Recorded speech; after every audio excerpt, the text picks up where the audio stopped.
Assalamualaikum warahmatullahi wabarakatuh. Masih bersama Pak Hafid dalam belajar fisika bersama. Kali ini kita akan mempelajari tentang radiasi benda hitam. Sebelumnya, apa sih benda hitam itu sendiri? Benda hitam, kalau di sini saya tulis benda hitam sempurna begitu, adalah benda yang dapat menyerap semua radiasi yang mengenainya. Berarti semua radiasi itu diserap, tidak ada yang dipantulkan. Jadi semuanya diserap, tidak ada yang dipantulkan kembali. Jadi benda hitam sempurna ini gelap gulita seperti itu. Kalau misalnya diibaratkan begini, kalau ada lubang kunci, kalian melihat lubang kunci yang kecil itu dengan mata salah satu ditutup, apakah melihat sesuatu? Kan tidak. Dia terlihat gelap sekali. Atau ada lubang kecil, kalian coba dilihat kecil begitu, tidak kelihatan sama sekali. Itu analogi benda hitam sempurna itu sendiri. Jadi benda hitam itu menyerapnya lebih bagus. Misalnya kita menjemur pakaian warna putih dengan hitam, otomatis yang paling cepat kering, lebih cepat kering adalah yang warna hitam, karena hitam itu menyerap radiasi yang bagus gitu. Nah, sekarang kita bahasanya itu benda hitam. Di sini ada energi radiasi, energi yang diserap, bahkan ada yang dipancarkan. Nanti ditulis secara matematisnya ini E sama dengan E kecil, ini membacanya sigma T pangkat 4 A kali T. Sekali lagi, E kecil, sigma T pangkat 4 A kali T. E sendiri itu adalah emisivitas benda. Emisivitas benda ini bernilai dari 0 sampai dengan 1. Ketika E-nya itu 1, ini dikatakan hitam sempurna. Nah, ya, ketika E-nya sama dengan 1 berarti nanti dikatakan benda itu hitam sempurna. Nah, sekarang P daya kan energi per waktu, ya kan? Berarti ini bisa saya tulis E sigma T pangkat 4 A. T-nya kan menjadi di bawah ini. Nah, sekarang intensitas itu banyaknya energi yang dipancarkan, P per A, sehingga persamaannya menjadi E sigma T pangkat 4. Nah, di sini ingat suhu harus dalam Kelvin, waktu harus dalam sekon. Ada yang kalian baru tahu, yaitu adalah sigma. Namanya adalah konstanta Stefan Boltzmann yang nilainya 5,67 kali 10 pangkat min 8. Jangan khawatir, biasanya dalam soal sih diketahui ini, gitu ya. Itu adalah energi yang diserap oleh benda. Besarnya kita bisa memperoleh dari persamaan matematis ini. Nanti di belakang kita akan coba mengerjakan contoh soalnya, gitu ya. Selanjutnya ada hukum pergeseran Wien. Hukum pergeseran Wien ini menjelaskan hubungan antara panjang gelombang maksimum dengan suhu mutlaknya. Berarti hubungan antara lambda dengan T. Nanti persamaan matematis hubungannya adalah lambda maksimum kali T sama dengan C besar. C besar itu nilainya 2,9 kali 10 pangkat min 3. Ini merupakan tetapan Wien. Ya. Nah, lambda maksimum adalah panjang gelombang, T suhu mutlak harus dalam Kelvin. Celsius jadi Kelvin berarti harus ditambah dengan 273. Nah, kita patokannya, kalau lambdanya itu besar, maka suhunya nanti akan kecil. Sebaliknya, ketika lambdanya itu pendek, panjang gelombangnya pendek, maka suhunya itu besar. Gitu. Nah, hukum pergeseran Wien ini dapat menjelaskan fenomena logam yang dipanaskan hingga membara. Mula-mula akan tampak merah kalau kita memanaskan sebuah logam besi misalnya. Mula-mula merah, kemudian berwarna nyala putih jika temperatur itu dinaikkan. Kalau kalian lihat tukang las itu ya, nanti kelihatan gitu. Berarti ada pergeseran warna dari yang mula-mula merah, ketika suhunya itu dinaikkan, panasnya itu dinaikkan, maka dia nyalanya akan putih. Di samping itu, hukum pergeseran Wien ini banyak digunakan dalam penginderaan jauh atau remote sensing. Dalam penginderaan jauh di citra satelit itu ya, dalam pelajaran geografi itu biasa digunakan ini, yaitu menunjukkan temperatur awan atau permukaan bumi dari satelit cuaca. Nah, ini yang seperti ini, Google Earth itu seperti klimatologi,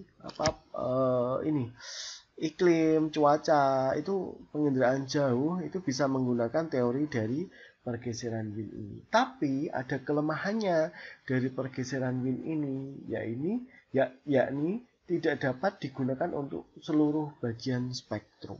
Spektrum gelombang elektromagnetik itu tidak bisa dijelaskan dengan menggunakan pergeseran wind ini. Itu ya. Kita sudah mendapatkan dua konsep, yaitu benda hitam, radiasinya, dan hukum pergeseran windnya. Sekarang saya lanjutkan.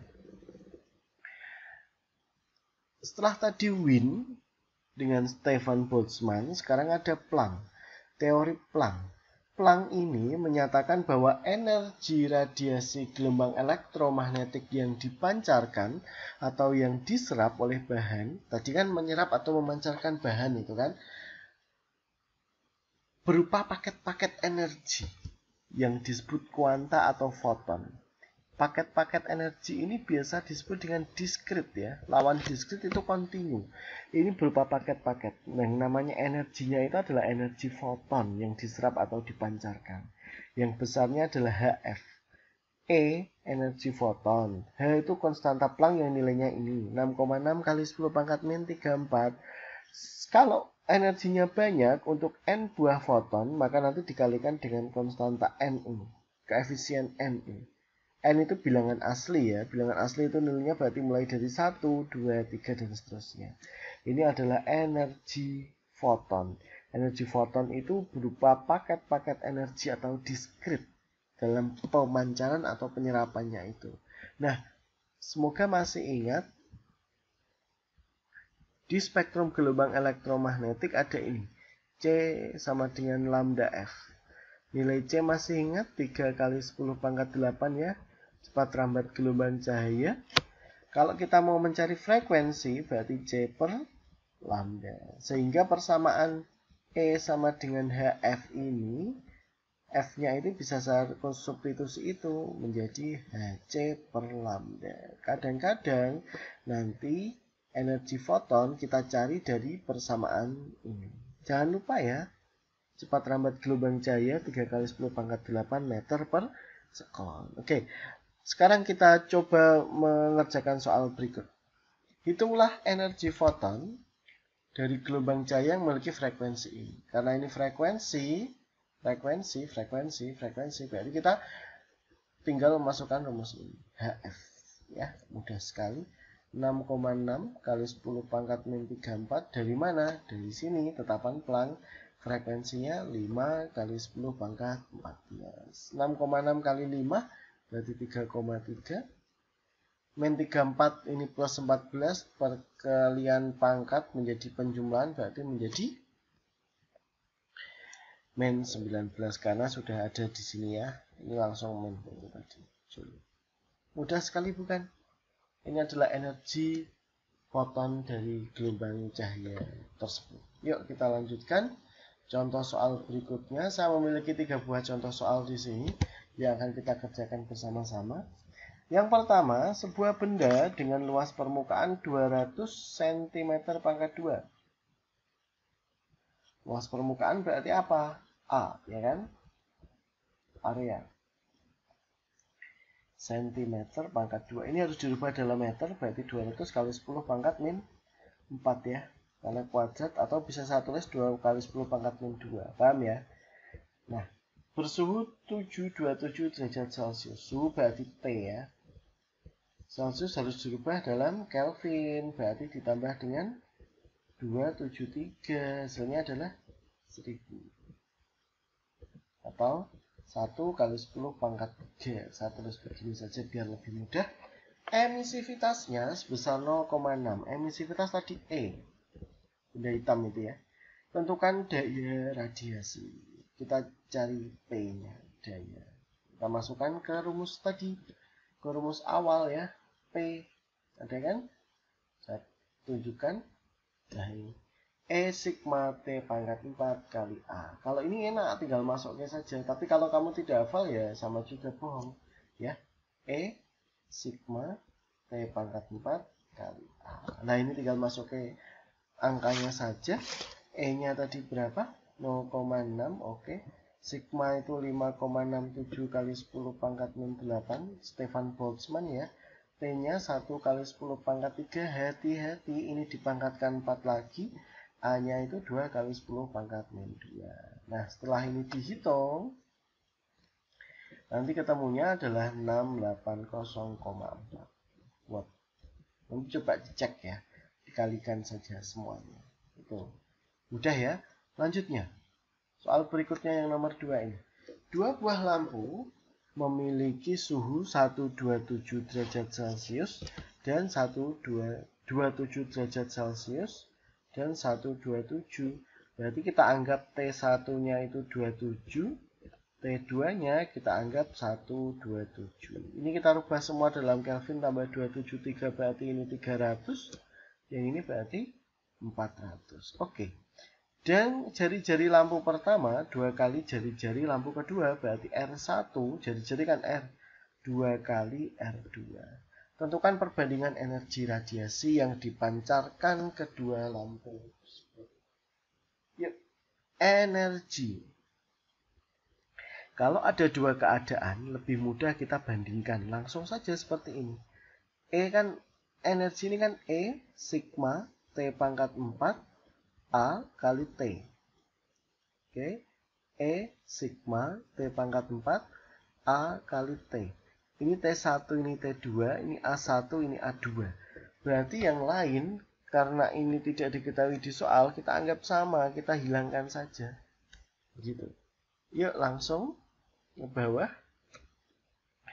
Berarti E1 per E2 berarti tinggal T1 per T2 pangkat 4 saya gabungkan. Luas adalah 4πr kuadrat, 4πr kuadrat. Ini sama juga luasan bola. Kita anggap lampu itu sebagai bola. Jadi luas bola, permukaan bola adalah 4πr. Ini kan bisa dicoret lagi kan? Berarti persamaannya ini tinggal menjadi E1 per E2 sama dengan T1-nya itu 300 per 400 dipangkatkan 4, ya kan? R1-nya berapa? R1-nya itu 2R2, tapi jangan lupa ini dikuadratkan. Nah, setelah ini dihitung, maka menjadi E1 per E2 sama dengan 81 per 64. Nanti coba dicek ya. Dicek perhitungannya. 2 kuadrat 4 nanti bisa dicoret dengan sini 4 ya. Nanti dicek. Oke, soal yang terakhir, contoh soal yang terakhir. Hitunglah panjang gelombang foton. Panjang gelombang foton berarti lambda yang dicari ya. Jika memiliki energi 2,75 elektron volt. Ini kita harus ubah dulu menjadi joule, ya, joule. Kita ubah dulu menjadi joule. Ini joule ya, bukan joule spot. Nah, kita langsung saja. Ini ada C, ada ditanyakan lambda. Berarti energi foton tadi kan HF. Ini kan kita bisa merubah E sama dengan HC per lambda, ya kan? Kalau mencari lambda berarti tinggal HC per E. Ya, sip. Berarti tinggal masukkan 6,6 min 34. C-nya 3 kali 10 pangkat 8. Cepat baca ya. E-nya ini 2,75. 2,75. Kalikan ini ya. 1,6 kali 10 pangkat min 19. Kenapa harus dirubah dalam joule? Nah, coba ini kalian hitung. Nanti hasilnya bisa ditulis di kolom komentar. Terima kasih. Nanti setelah ini saya akan melanjutkan materi tentang efek fotolistrik. Begitu ya. Nah, saya ulangi lagi. Ini kita sudah membahas energi, radiasi, pergeseran Wien, dan energi dari foton itu sendiri. Oke. Saya berharap kalian bisa memahami dari apa yang sudah saya jelaskan ini. Assalamualaikum warahmatullahi wabarakatuh.